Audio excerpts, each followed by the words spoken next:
नमस्कार, मी कल्पना. माई वडे चॅनलमध्ये आपलं स्वागत आहे.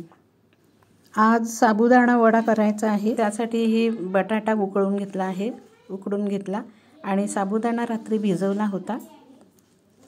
तर साबुदाणा आणि बटाटा मिक्स केला, त्यात हिरवी मिरची घातली, मीठ घातलं, कढीपत्त्याची पावडर घातली आहे आणि दाण्याचं कूट घातलं. हे सगळं मिक्स करून घेतलं आहे. हे साबुदाणा वडे उपवासाला किंवा तसंही आपण नाश्त्याला करतो, चविष्ट लागतात. ते आता तळून घेत आहे मी.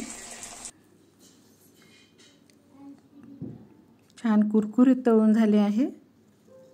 आणि आता याच्यासोबत खाण्यासाठी दही आणि त्यात जिरेपूड, सेंदव मीठ, काळं मीठ आणि हे सगळं घालून साखर घातली थोडी. हे मिक्स करून हे सुद्धा घेऊ शकतो किंवा मग हिरवी मिरची आणि कढीपत्ता,